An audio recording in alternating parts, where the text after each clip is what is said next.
que jamais déterminé pour la défense de la démocratie et la défense des libertés. Yewwi Askan Wi reste plus que déterminé et soudé autour et aux côtés de leur ami et leader qui est membre de cette coalition muy Ousmane. Il ne veut pas qu'on en parle. Mais on n'a pas le choix parce que ce n'est pas sa personne. C'est la démocratie qui nous mobilise, c'est les libertés qui nous mobilisent. Aujourd'hui, il est victime d'une démarche et nous dénonçons cette démarche. Et nous allons la freiner. Et c'est ça que je voulais donner comme message. Je vous remercie. Jërëjëf président Déthié léegi ñu jox kàddu gi la présidente Aïda Mbodj Super Linguère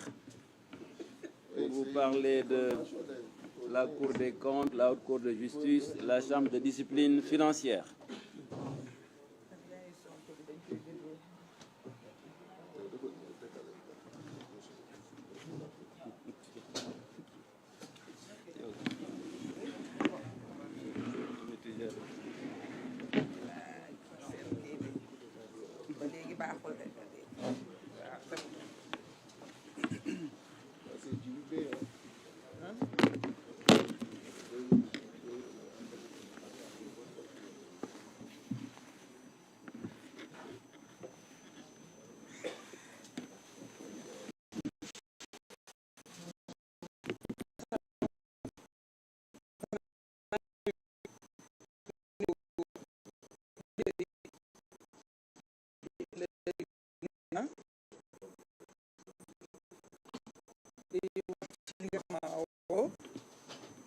di ci sawar lool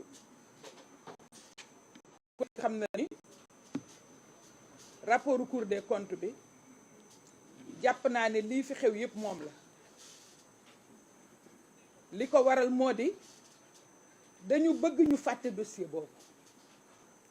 te dafa am ñaan goo xam ni sama benn mag dana ko ñaan daan ku mag yàlla na la yàlla teg lu nag dañoo bëgg a teg Sénégal lu tax ñu fàtte rapport bi li naqari waa Sénégal te mën leen a naqari aujourd'hui te mën leen a jógloo mooy ñaari yëf dong mooy ñu toog yaakaarloog waa Sénégal les yeux dans les yeux ni leen li ñu bañaloon Ablaye Wade troisième mandat dinañ ko nangul bis bu ñu waxee lu ñu dinañ ko bàyyi jub moom beneen bi ci des mooy ñu ni ko Ousmane ñi du présidentiel loolu de mën naa yëngal dëkk bi looloo tax bi rapport bi génnagul waxuñu woon dara ba rapport bi génneeg léegi lu nekk ñu laal ko laal ci seen jë loolu nag na ko sénégalais yi comprendre te rapport boobu muy dossier boobu kenn du ko bàyyi ndax dégg nañ fi lu nekk ndax nee nañu dinañ ubbi information judiciaire pour d'âge pour entendre leen non duñ fa yem parce que rapport bi dafa constater ay défaillances bi ñu jëkk a constater mooy la défaillance de l'exécutif ndaxte su fekkee ne def nañ li nga xam ne moom la ñu li xew na muy Covid bi ñun ci sunu générosité opposition bi dama koy wax le mot est haïssable mais damay fëgg dënn ni ñun opposition bi mu wooñu ñu wuyu ji ko bañ ko wuyu jee bi ñu génnee lañ ko voteel loi d'habilitation bi booba yeggaguñu assemblée muy question de confiance parce que loolu diggante nit ak nawleem la ni ko Sénégal bu soxlaa ñëpp ñàkk dañuy nekk rek ci disposition Sénégal ñu voté loi d'habilitation ci condition yoo xam ne kenn xoolul kenn gisul ñu daal di wëlbatiku au mois de mai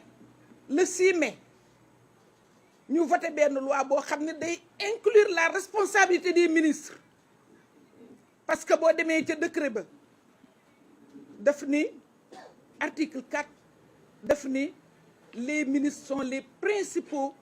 ordonnateurs des crédits en dehors du fait que ministres yi ku nekk xam na ne ñooy responsable lu crédit seen ministère moom président Macky Sall bi mu nekkee premier ministre dama koy faral di wax 40 mois yi mu nekk premier ministre yëpp maay ministre de la femme mais bu daan def arbitrage budgétaire DAGE yi du ñu ñëw yow ministre bi yaay maîtriser say dossiers avec Hadjibou rek la ñu commencé parce que moom da doon travailler ak DAGE yi parce que financier la mais arbitrage budgétaire ministre bi mooy ñëw défendre son budget seet lu mu ciy dindi seet lu muy remplacer seet nu muy restructurer budget buy wax ak son collègue du ministre des finances seet nu muy defee virement de crédit waaw léegi ministre ñu jox ko budget dans un contexte particulier de Covid ay dee am ci ay lu nekk ci am ci mu lancé ay marché yàq marché yi respecté wul normes yi ki war a exécuter marché yi exécuté wu ko ki war a définir normes yi surtout équipement wu médecin yi defu ko corps médical bi defu ko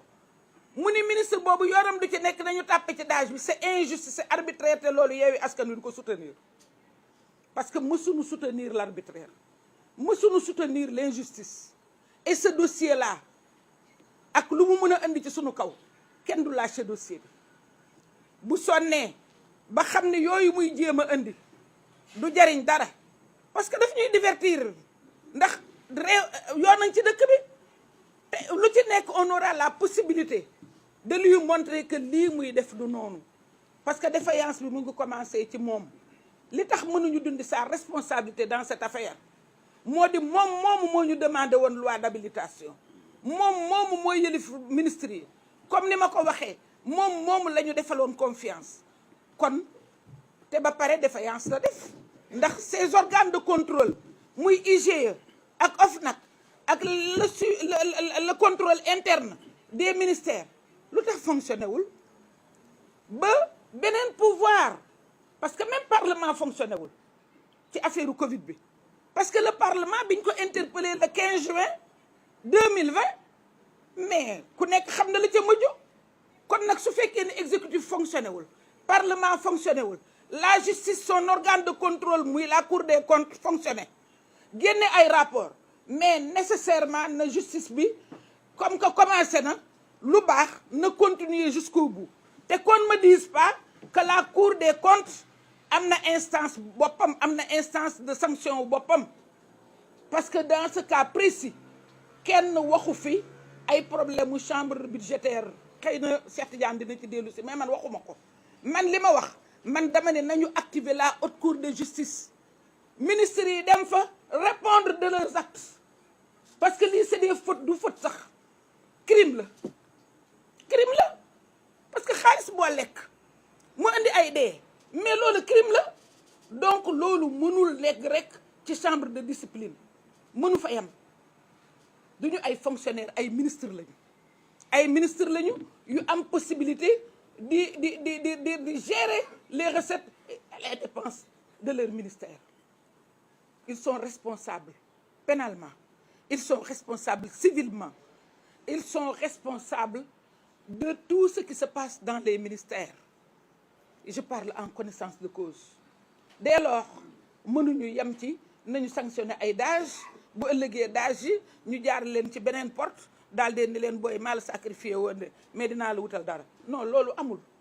lii c'est l'argent du contribuable c'est l'argent des Sénégalais ñu wëlbatiku en dehors du budget de l'État Sénégalais yi consentir des efforts def ko ci kon dañu war a topp dossier bi ba fu dossier bi yem te fii laa leen di waxee et de façon solennelle que mu ngi ñuy teg ay problème de mu ngi ñuy divertir de parce que nag ñun gor lañu Ousmane Sonko bu ko bëggee ak su ko bëggul lu mu dugg dinañ ci duggandoog moom comme niñ ko mës a defee te booba Yewwi Askan Wi xewul bañ koy def dañ ko defoon pour bañ injustice te bañ injustice boobu nga xam ni kooku c'est le sénégalais ci boppam moo bëggul injustice bénéficier wu na ci keneen bénéficier wu na ci ba mu nekk li mu nekk tey kon bu ñu bañee injustice ci lii te loolu nag Ousmane dama lay wax léegi ni la moomoo ko c'est-à-dire que nit ñi par principe lañ koy def parce que nit da ngay gëm dara wala doo ko gëm te soo gëmee dara da nga ciy am constance bu la jaral nga di ko défendre ak nu mu ko mën noo ko mën a défendre te sénégalais yi ci foofu lañ nekk mën naa wax tey ci seen tur fi ñu nekk moo di gisuñu Ousmane Sonko dañu gis benn injustice buy dal ci benn sénégalais boo xam ne am na mérite ñuy sant yàlla nag bi nga xamee ni sénégalais boobu dafa bokk ci sunu langue ñun muy la coalition Yewwi Askan Wi te Yewwi Askan Wi mësul ñàkk fayda kuy xeexu jàmbur barki démb bi ñu dindee mandat wu Aminata Touré ñun dañu def communiqué taxaw yu jigéen dafa metti jigéen ju la liggéeyal defal la dëgg la moom moo ko soutenir ba mu am suffrage yooyu waaye xam na it ni moom président Macky Sall li muy wax jigéen ñi d'ailleurs war nañoo xam finalement fi mu leen féete parce que ba dem na ca Bambey jël benn jigéen boo xam ne opposition la nekk wut suffrage boppam boo xam ne moom dërëm demu ci joxewul otom pour kooku wuti suffrage nangu ko kon bu nangoo tey suffrage bi nga xam ne moo soutenir ki ko am teewul Yewwi Askan Wi seetuñu loolu seetuñu ne Aminata ba ñuy jël suñu suffrage mu ngi ne ànd ak ñun dañ koo soutenir par principe dañ koo soutenir c'est une question de justice parce que injustice baaxul nangu yëfu nit te teguloo ko fenn teguloo ko ci benn loi bu boobaa dëkk bi nekkatuñu en sécurité parce que dëkk yoon moo koy doxal loolu nag su fekkee ne am na dañuy alerter te encore rek di alerter te duñu noppeeg di alerter comme que ñi nga xam ni bu dara xewee duñu bañ a dal ci suñu kaw ni waru leen ko woon a seetaan bala ñoo dara di xew dinañ leen wax ni leen lii de dem nañ ba xam suñu information ak suñu xam-xam mbay nañu ne lii raam ci ñag bi la jëm te bu fa demee ba am fa kër dootu fa gaaw a génn te du baax loolu laa bëggoon waxtaanee ak yéen maa ngi leen di gërëm di leen sant wa salaam. Merci madame la présidente ma jox le président Cheikh Tidiane Youm mu wax ci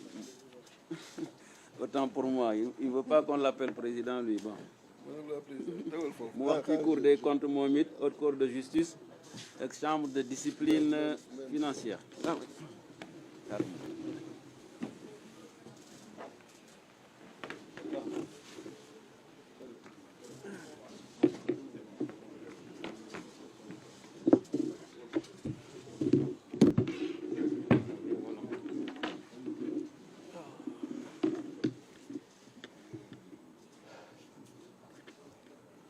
Bonjour,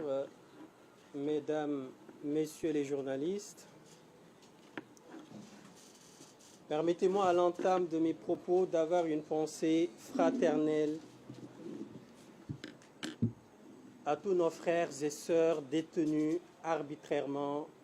au niveau des prisons de ce pays. Je pense à Fadilou Keïta, Amidia, et tous les autres camarades qui sont aujourd'hui à Rebeuss, Sébikotane ou dans les autres prisons, mais plus particulièrement à nos deux camarades et frères Massata Samb et Mamadou Niang. Je leur dis de tenir bon. Je leur dis que nous ne les oublierons pas et que nous nous battrons jusqu'au jour de leur libération.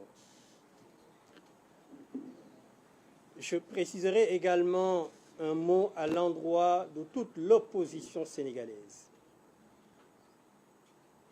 Le président Ousmane Sonko ne veut pas du tout qu'on parle des affaires qui sont encore pendantes devant la justice, mais notre solidarité est une solidarité sincère et fraternelle. Et c'est la raison pour laquelle j'en appelle à toute l'opposition, de tous bords, leur faire comprendre que ce combat n'est pas le combat d'Ousmane Sonko. Je l'ai dit et répété lors du rassemblement de Keur Massar. Ce n'est ni le combat d'Ousmane Sonko, ni le combat de Pastef, du parti Pastef, ni le combat de la coalition Yewwi Askan Wi, mais c'est le combat de tout le peuple sénégalais. J'insiste sur le fait que l'opposition dans sa globalité doit se tenir debout parce que si Ousmane Sonko est réduit à sa plus simple expression, comme l'a dit et répété le président Macky Sall, il n'y aura plus d'opposition dans ce pays. Il y aura une suite logique. Il va exterminer toute l'opposition au niveau du Sénégal. Donc, raison pour laquelle toute l'opposition doit se tenir debout et afin qu'on puisse faire face à ce président de la République, M. Macky Sall. Avant d'entrer dans le vif du sujet, j'aimerais également attirer votre attention, vous les journalistes, attirer l'attention de tous les Sénégalais imbus de justice qui sont dans le combat pour redresser ce pays. Je leur demande de faire très attention. Car l'histoire politique du Sénégal retiendra que le président de la République, Macky Sall, est le plus grand spécialiste en matière d'allumage de contre-feu. Il est très fort. Et vous remarquerez sur le rapport de la Cour des comptes, la présidente Aïda Mbodj a fait un exposé et je me vois encore désigné de vous en parler pour la simple et bonne raison que ce rapport, il veut qu'on l'oublie. Il veut qu'il soit relégué au second plan. C'est pourquoi il allume des contre-feux. Nous avons vu récemment un livre, un torchon d'un mercenaire, maître chanteur bien connu dans la sous-région, qui d'ailleurs, par élégance, je n'avais pas voulu parler de lui parce qu'apparemment il est à terre, et quelqu'un qui est à terre, on ne tape pas sur quelqu'un qui est à terre. Vous avez vu également la sortie de l'ancien procureur de la République qui a raté l'occasion de se taire à jamais, car l'histoire de notre pays retiendra qu'il a été le procureur de la République le plus minable de cette histoire judiciaire, politico-judiciaire de notre pays. C'est la raison pour laquelle il me plairait d'attirer votre attention sur le fait de ne pas trop vous attarder sur ces contre-feux. Et au-delà de ces contre-feux que je viens de vous lister, maintenant, il s'adonne à tout ce qui est deepfake. Et croyez-moi, c'est un forfait illimité dans la manipulation. Soyez pas surpris demain que des vidéos de la conférence des leaders de la coalition Yewwi Askan Wi soient diffusées avec des leaders qui font allégeance, puisque tout est possible avec les deepfakes. Donc, faisons très attention. Nous devons nous focaliser sur l'essentiel. L'essentiel, c'est le combat, c'est le départ de Macky Sall.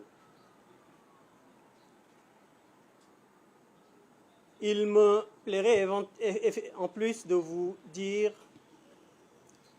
que le Sénégal est devenu, par la force des choses, depuis 2012, un poids lourd dans la mauvaise gouvernance. Tout à l'heure, le doyen Habib Sy avait commencé à vous lister un nombre de scandales qui ont éclaté depuis 2012. Il en a cité certains. L'affaire ArcelorMittal, les fausses commandes de la SAR de 40 milliards, les contrats d'armement du ministère de l'Environnement, l'affaire Petrotim. Et la liste, elle est longue. Elle est très longue, cette liste. Et le dernier scandale n'est rien d'autre que le fonds Covid. Et ce fonds Covid, le président de la République ne veut pas qu'on en parle. Il ne veut pas qu'on parle de ce rapport. Mais nous, Sénégalais, qui avons contribué à ces 1000 milliards, de façon directe ou bien de façon indirecte, puisque tout ce qui a été donné par les partenaires techniques financiers seront remboursés par les Sénégalais. Donc nous ne devons pas nous taire. Et en réalité, comme l'a dit tout à l'heure la présidente Aïda Mbodj, la coalition Yewwi Askan Wi demande solennellement la mise en place de la Haute Cour de justice, car le premier responsable en chef n'est rien d'autre que le président de la République, Macky Sall. Et je vais vous l'expliquer. Avant même d'en arriver à sa responsabilité, je vous parlerai des 17 milliards qui ont complètement été oubliés, limite personne n'en a parlé. Le ministre des Finances et du Budget, lors de son point de presse, avait minimiser cette surfacturation estimée à 6 milliards et quelques en disant que c'est simplement une faute de gestion. Mais en plus de ces 6 milliards, il y a 19 milliards qui ont été utilisés à des fins aucunement liées pour la lutte contre la Covid-19. Et dans ces 19 milliards, il y a 17 milliards qui ont été utilisés pour payer les loyers de la sphère ministérielle de Diamniadio. Force est de constater que ces 17 milliards avaient fait l'objet d'une inscription sur la loi de finances initiale de 2020, votée par le Parlement sénégalais, qui avait alloué pour le paiement de ces loyers de la sphère ministérielle 17 milliards. Et ils viennent encore utiliser 17 milliards du fonds Covid pour payer ces loyers de la sphère ministérielle. Donc vous voyez qu'il y a un double emploi. Et le ministre du Budget et des Finances considère que c'est simplement une faute de gestion. Et force est de constater qu'il n'y a pas eu de loi de finances rectificative. Donc où sont passés les 17 milliards qui ont été votés par le Parlement? Et cela est valable pour d'autres dépenses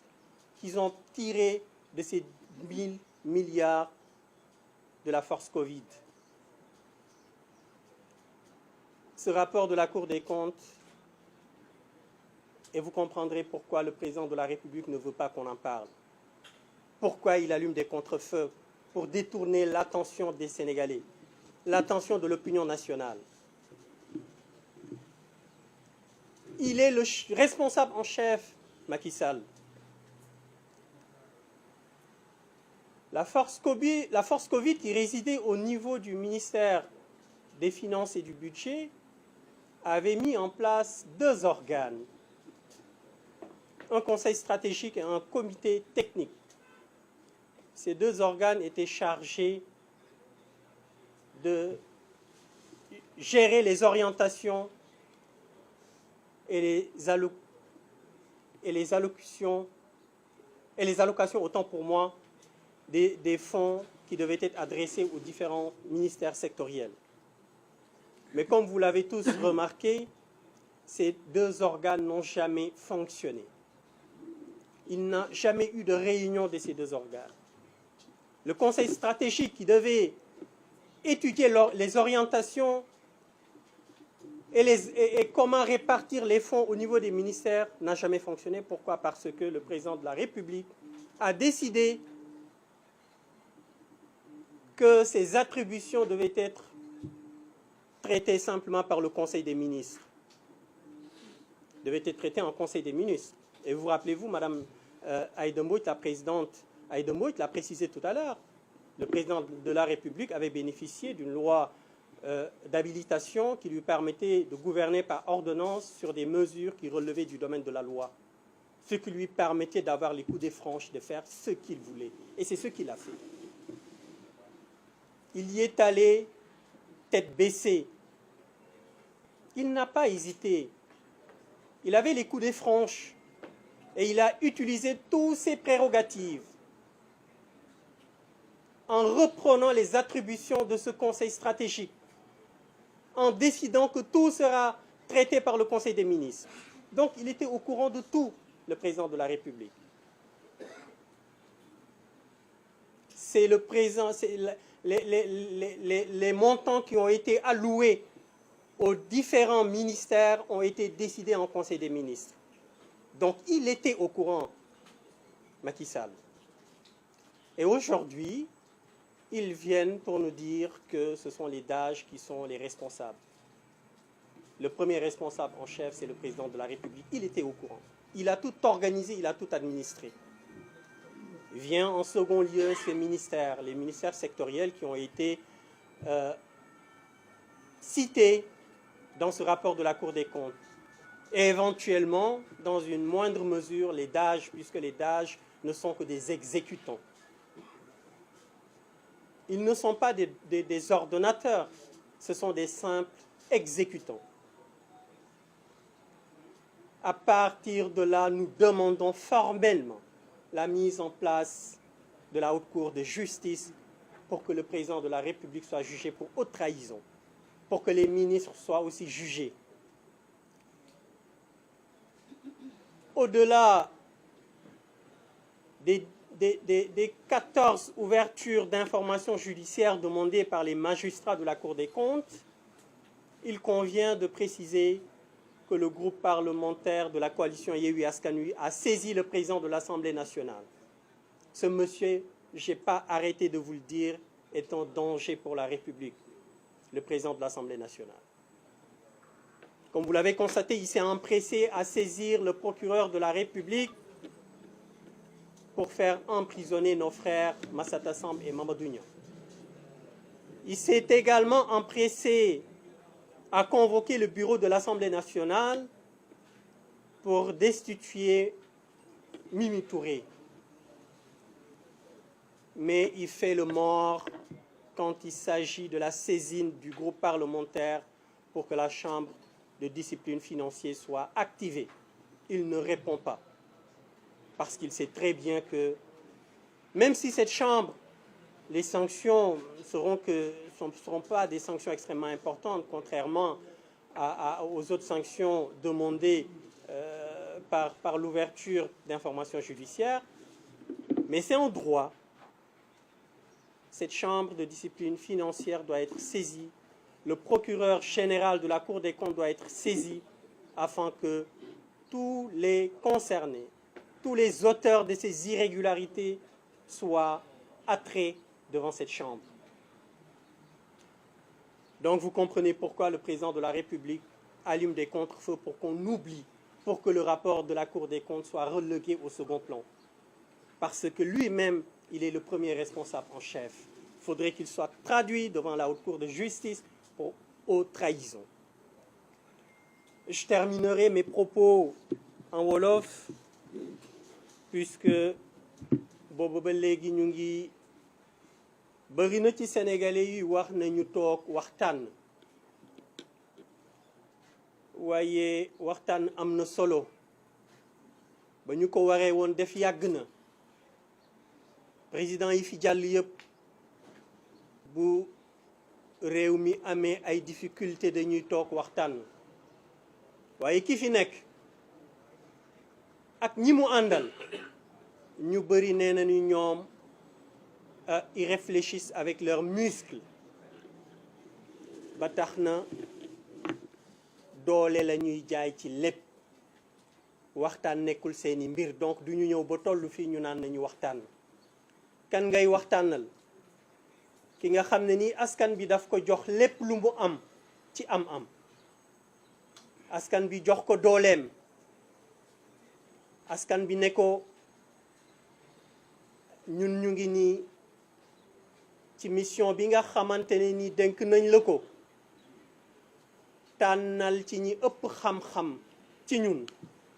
tànnal ci ñi ëpp jikko ci ñun tànnal ci ñi nga xamante ne ni seen réew seen askan moo leen yitteel nga tànn leen ci ñoom moom mu ne déedéet du def loolu damay tànn ay cancre ñu may jàppale ci mission boobu étant donné qu'il est entouré de cancre donc loolu moo tax fi mu nekk ni njombe yu bëri yi tax na bëggul joxe nguur gi lan la ñuy waxtaan ak moom ba muy jëw ci nguur gi 2012 dégg nañ lépp li mu wax bi muy foqati nguur gi en 2019 déggaat nañ li mu wax waat na ci alquran waat ci Torah waat ci injil ne du def 3e mandat ne képp ku luubal dana la tëj képp ku dëngal dana la yóbbu ci justice bi waaw loolu mu ci waxoon yëpp defu ci dara kooku lan la ñuy waxtaan ak moom moom mu waat ci ne 2 mandat lay def benn bi jàll na bi ci des li ci des bëreetul ay quelques weer moo ci des mu bëgg a agrippé wu ci pouvoir bi parce que njombe yi mu def bëri na xam na ne bu fi jógee gannaawam dana tàng jër ñi mu àndaloon ñëpp ba muy xeex ci njalbeel ba dàq na leen lu ay transfuge rek la nekkal transfuge yoo xamante ne nii ñoom ñoo doon xelal Abdoulaye Wade naan kan toogal ba askan wi jóg jàkkaarloog Abdoulaye Wade ñu jóge fa ñëw ànd ak Macky Sall naan kan toogal mais yaakaar na ne li askan wi mayul Abdoulaye Wade dana ko may déedéet bu ko yaakaaree dafay nax boppam donc kooku amuñu lu ñuy waxtaan ak moom waxoon na ne du def ñaari mandat ñu def ñetti mandat ñaar yi mi ngi jeex li ñu koy ñaan mooy mu jël ay dëbësam te dem te ñuy wax di ko wax moom ak ñi nga xam ne nii ñoom la ñu àndal ñu leen di wax ne leen mieux vaut tard que jamais nguur gi day jeex fekki weer li ngeen def méngoowul ak li loi wax li ngeen luubal daa ngeen ko layoo et plus ngeen di entêté wu da ngeen di aggraver seen situation reprenez votre conscience ñëw leen toog ci weti askan wi def leen mea culpa jéggalu leen bu ko defee ëllëg askan bi mën a xool ci loolu lu ñu leen mën a jéggal ñu jéggal leen ko waaye si vous forcez la main aux concitoyens, au peuple sénégalais, vous irez droit dans le mur et ce sera trop tard pour vous sauver. te Macky Sall moom ci boppam xam na ne ñëpp bàyyi nañ ko li président Déthié Fall wax léegi nii ak li nga xam ne nii ci la ñu jëm président Ousmane Sonko war ko leeral moo leen di wan ne occidentaux yi sax ñu ngi ko commencé bàyyi parce que ñoom xam nañ ci seen bopp que ni Macky Sall fi mu teg tànkam du fu baax ñoom ñu ngi koy bàyyi gis ngeen rapport bi nga xam ne ni Déthié précisé na ko le groupe de travail bu Nations Unies sur la détention arbitraire am na beneen rapport it sur l'Union européenne dinañ ci ñëwaat fekki fan ak rapport du département d'État américain ak li ngeen mujj dégg Figaro ko xam Figaro fa mu situé wu ci France ngeen war a xam ni Macky Sall fi mu nekk nii amatul kenn ku ko téye ñëpp bàyyi nañ ko donc ñi mu àndal nag ñu ngi leen di wax ne leen yeewu leen balaa seen réveil di brutal wala balaa seen réveil di trop tard ñu ngi leen di wax ngeen dellu seen xel te it di wax kilifa diine yi wax leen ak Macky Sall mi ngi sànq boppam mi ngi sànq njabootam mi ngi sànq ñi ko wër wax leen ak moom mu teggi tànkam fii nga xam ne nii fa la jëm balaa muy yeex mën ngeen wax ak moom wax leen ak moom muy ci jàngu bi muy ci diine l'islam am na sénégalais yi yaakaar bu ñu am ci yéen loolu tax na ngeen war a ji wax ak Macky Sall ñun nag opposition bi amuñu dara lu ñu war a def lu dul défendre askan bi te ci loolu la ñu nekk donc ay waxtaan toog ak Macky Sall loolu wax ju yàqu la moom mi yore arméem yore police am yore justice am di dóore di tëjaate moom la ñu war a wax mu arrêté te préparer ay bagage am pour dem bi nag mën na yomb maa ngi jégal ci guddal bi ñeent président yi nga xam ne ñoo ñu wër ñett ñi ñu wër plutôt gis nañ seen situation fi mu nekk kenn ki exilé na Guinée équatoriale keneen ki exilé na Turquie ki ci des mi ngi nekk en procès actuellement donc moom nag na choisir ci sort bi nga xam ne nii moom la bëgg donc la balle est dans son camp waaye ñu ngi leen di wax di leen waxaat ne leen la coalition Yewwi Askan Wi demande solennellement la mise en place de la haute cour de justice afin que le président de la République Macky Sall soit jugé pour haute trahison de même que ses ministres wasalaamaaleykum wa rahmatullah jërëjëf léegi ma jox kàddu gi président Ousmane Sonko mu waxtaan ak yéen ci ay ñaari mbir yoo xam ne yi ay sart la yu digg tax suñu diggante ak France ak li jëm ci train express régional